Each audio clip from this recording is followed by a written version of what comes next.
Welcome back to the Psychological Bible. I wanted to talk a little bit about this whole Looksmaxxing uh, movement, if you will. Maybe it's not even a big of a movement as I have seen it to be, and I know I'm not somehow, but somewhat late to the conversation. But it was good for me to kind of sit back and understand it a little bit more and see where it's coming from. And in a lot of ways, it doesn't really seem like anything new. Um, in fact, it just feels like the usual, just taking to this kind of new extreme. But yeah, I want to talk a little bit about it because I think there's a lot we can learn about this movement that's taking place right now, and I think we can make some really interesting connections back to some of the religious ideas and some psychological ideas, and try to make a little bit more sense of this seemingly senseless way of being. And I'll start off by saying that I don't. I'm not entirely taken by surprise that this is a movement that is taking place. And in some sense, I think that how could one not, given the script that has been dominantly shared with young people, young men as a whole, particularly if you think about the supposed past of the human being, which was one of that, from an evolutionary perspective, an evolutionary psychology perspective, that it is the men that rise to the top, the men that are more physical prowess and who are able to hunt and do all these things that outcompete other males um, for women and for status. So I mean, it's been part of the script for some time, and in some sense, I just see individuals that are playing out that script, right? And I just find it particularly interesting with like this whole idea of ascension, as it's talked about in in the Looksmaxxing circle. So I want to talk a little bit about that as well. Um, but I think first we kind of have to start with, and I know I have a very salacious title, right? Was Jesus a Looksmaxxer? I think it's a question that will actually help us reveal something very deep about what young men are looking for right now. Because I think one of the reasons that people get into looks maxing is not about the skincare, the jawlines, the body fat, or the surgery. I think it's a real desire to be seen. I think people want to be seen. I think they want attention. They want people to talk about them. They want to be admired, right? And I think clavicular, if that's how I'm saying his name, that's how he's defined, or like has laid out what the ultimate purpose is of looks maxing. And of course, he has a movement of young men and women um, who are following him. And if that is the game, if the game is becoming the kind of person that everyone looks at, then we should study the people who actually attain to that. We should study the people who have been the most admired, most talked about, the most referenced, and the most looked upon throughout history. Because I see that ultimately as, and like I said, it's been expressed by one of the leaders in this movement that that is what the goal is, right? And I think that's where some religious figures, and I think particularly Jesus, become a problem, right? Because on one hand, you have this line of thought that he had no form of beauty or that we should desire him. Yet on the other hand, everybody is drawn to him. People still want to reflect him, imitate him, be like him, and orient their life around him.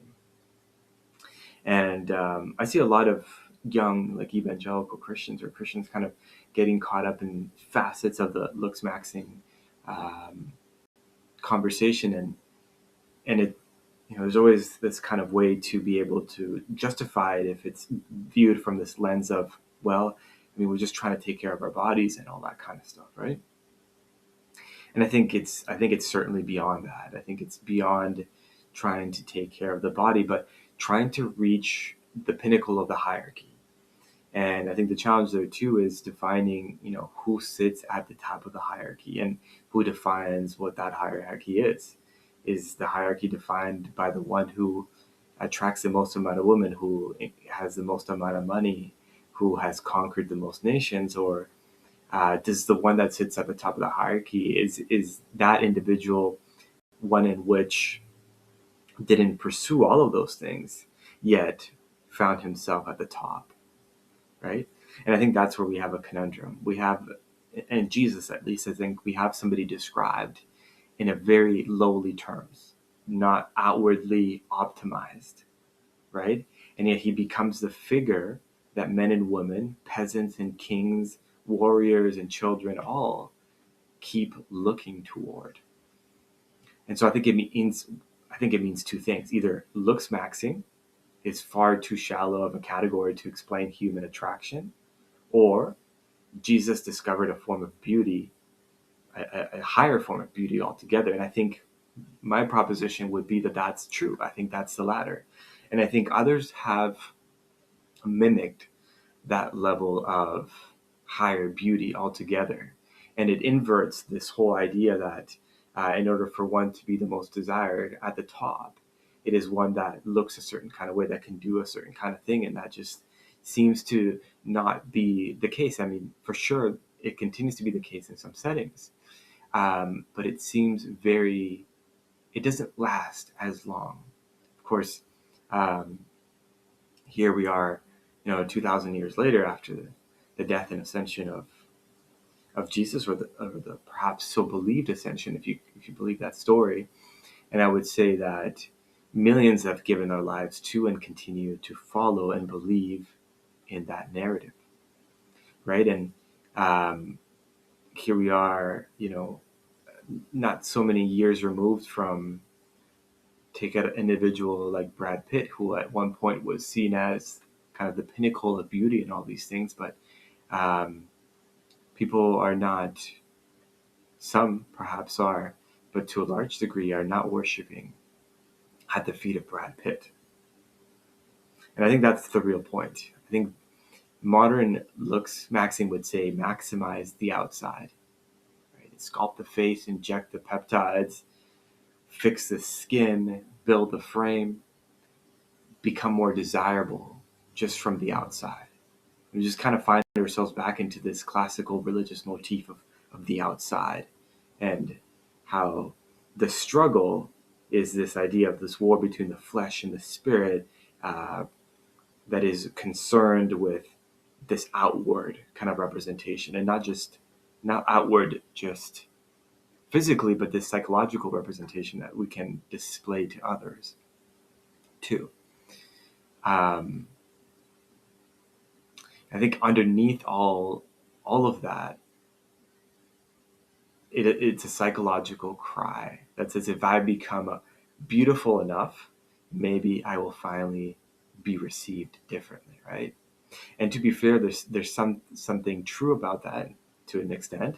Better looking people often do get treated differently, but I think the side of that coin is that is not always looked at, is that they do get treated differently. But is that different necessarily good, right? We sort of conflate attention with good all the time. So while there is some truth to that statement, I think it's missed. I think it's not looked at in its entirety, right? And I think it's only one part of the story. I think being noticed is not the same thing as being loved, right? Being desired is not the same thing as being trusted, and being able to attract eyes is not the same thing as being able to draw souls or people onto you.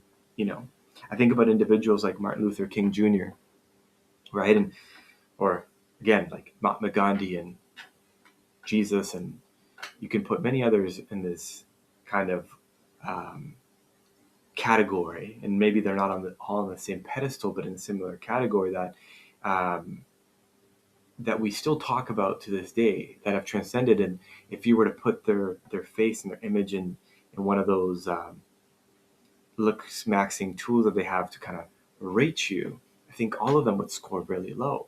But their impact and influence and the amount of people that they have attracted to certain kinds of ways of being is untouchable. Untouchable when you compare it to some of the individuals today, right? So Jesus drew crowds too, like the popular individual today in the circle. Women also followed him too. People wanted to be around him too, but they were not primarily coming at it from this shallow, performative, comparative thing. They were coming because they were finding healing there, right? There was an emotional intimacy there. There was safety there. There was something about his humility and gentleness that drew people into a level deeper than aesthetics. That's why I actually think it's not surprising that young men are fascinated by him. Young men are looking for the highest men. And when you kind of see what has happened in society today, the archetype of the true men has been brought down, and this other representation has been brought up. And ascension has now become through not self-sacrifice, but ascension has become through self-indulgence, through hedonism. When in reality, if you look at the religious narrative, at least, and I think this is true even in a psychological dimension, when you look at the work that studies the AMCC, ascension comes not through self-gratification, but ascension comes from self-sacrifice. And I think that's something that's very misconstrued, right? I think the problem, again, is that we're given a counterfeit story of winning. We're told that to ascend is to dominate, to mog, to conquer, to become what other men feel inferior to or fear, to secure women, to maximize your place in the sexual market, to become the alpha male in the room. But Jesus rises to the top of the hierarchy in a completely different way. He doesn't dominate other men to get there. He doesn't conquer with the sword. He conquers with the cross. And that is one of the hardest lines in this whole, kind of way of thinking, that one can conquer not with the sword, but with the cross and the representation of the cross, which is self-sacrifice. And I would say that the sword in the Looksmaxxing world is self, right? It is the ascension of self by self, right? It is the opposite of the budding of Aaron's rod, that it rose highest and it budded not because it sought position that did not belong to it, but Aaron's rod rose and budded because it was self-sacrificing. It represented the staff represented the individual that it was connected to. I found it interesting. I don't know if it was. I don't know if this is a true quote and if this is a true story, but I think it was. I think it was said of Alexander the Great that Alexander conquered kingdoms with a sword, but Jesus conquered with the cross. And I think that's a question that he asked himself. He says, "I did this through this," but he rose not having to do any of that. And I think because there's a hierarchy of fear, and there's a hierarchy of fear, and then there's a hierarchy of reverence. There's a hierarchy where people follow because they are intimidated, and then there's a hierarchy where people follow by choice. And I would argue that the ultimate man is not the man who is followed by choice. I would say that the ultimate man is the one that's followed by choice, not because of fear. The ultimate test is, would anyone still follow you if your looks were gone?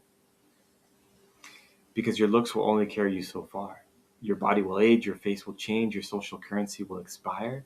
But if people are drawn to something deeper in you, then you possess a form of value that transcends time.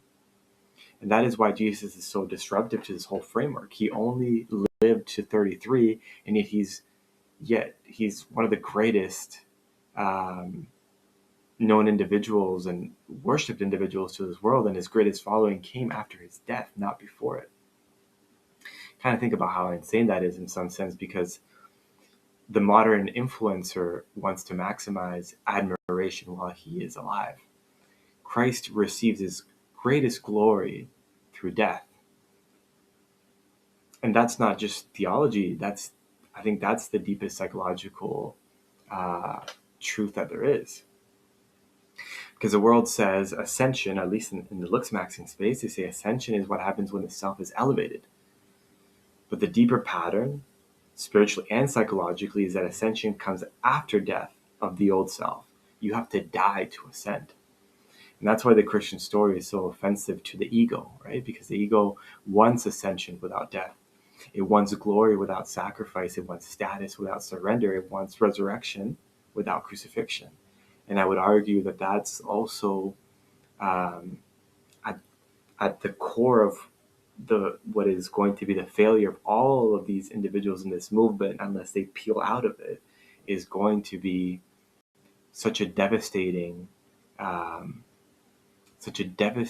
moment when they realize all of that was just vanity. Because that's not how real transformation works.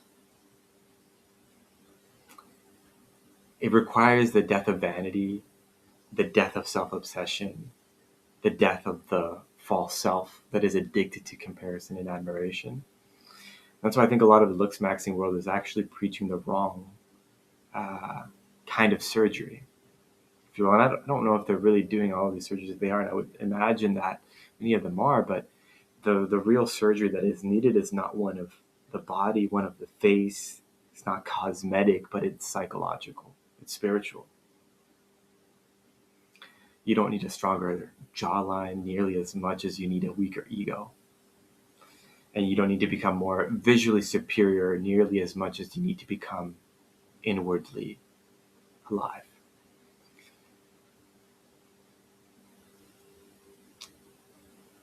I think I find it interesting because, this guy, Clavicular, he says that, he says that he wants to help people glow up. But I think what's being offered in the religious text is something deeper, because it's not just about glowing up, it's about growing up. And growth is harder than glow, because growth requires repentance, growth requires humility. It requires admitting that I don't actually believe I am enough, and that I don't actually believe I am beautiful, and that I don't actually believe I'm okay. And all of that optimizing is just to try to cover up that deeper wound. And I think that's brutal for the ego, because they would rather compare than to confess. So I think, starting this conversation is Jesus the ultimate looksmaxxer, right? I mean, no, not in the modern sense. He wasn't obsessed with the outside of the cup, right? I know he mentions it many times when the Pharisees come to him and he's having this dispute, and he says, clean the inside of the cup before you worry about the outside of the cup. Man looks at the outside, but God looks at the inside, right? He wasn't obsessed with the outside of the cup. He didn't want to build his kingdom on social dominance, or making other people feel inferior. But if by Looksmaxxing or by Looksmaxxer we mean someone that is the most looked to, the most followed, and the most admired, the most imitated, then he rises to the top. He shows that the highest form of attractiveness is not domination, but sacrifice, not vanity, but virtue, and to grow up, not to glow up. But all of that requires the death of self.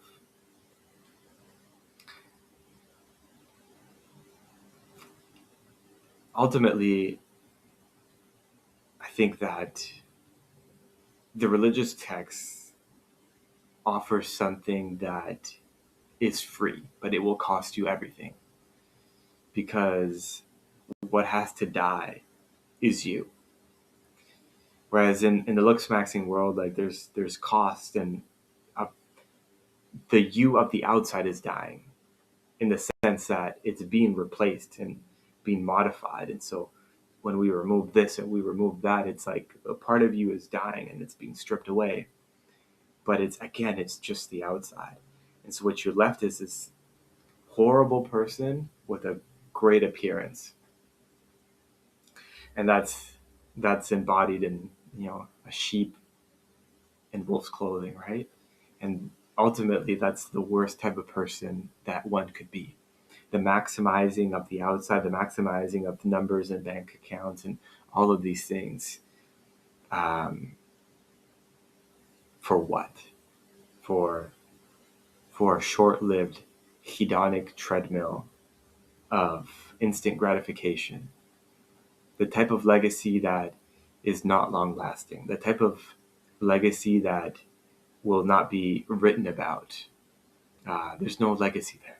It's one that will be looked down upon. The ultimate Looksmaxxer, the ultimate individual that is looked upon, is one which is giving up. In the biblical text, Jesus is lifted up because he's willing to be brought down. To the contrary, in this Looksmaxxing world, they are bringing themselves up by bringing others down. Not by self-sacrifice are they rising to the top, but by stacking as many people underneath to rise to the top.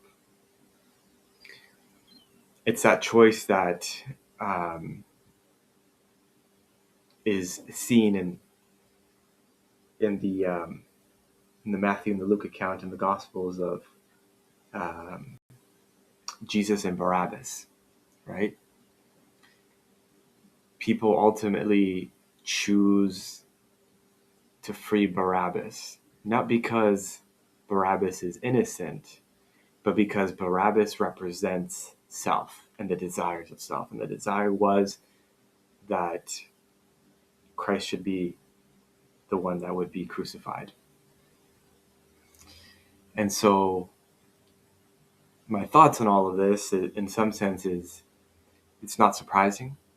I think it's a script that a lot of young people have been told, that this is our evolutionary history. And I think that we ultimately don't believe the story. And that's the choice that we have to make. Which story do we want to believe? Do we want to believe the story that one can rise to the top, not by self-desire to rise to the top, but by self-sacrifice? Do we believe ultimately good will rise to the top? Or do we believe that it's just not true? Good will not rise to the top. Look at all these people like in positions of power and how corrupt and evil. Which story do we want to believe? And I think Clavicular and many of these individuals are choosing to believe that story. Unfortunately, I would say that story is very empty and very meaningless. And it showcases a history that when we look back, it's not one that will be admired.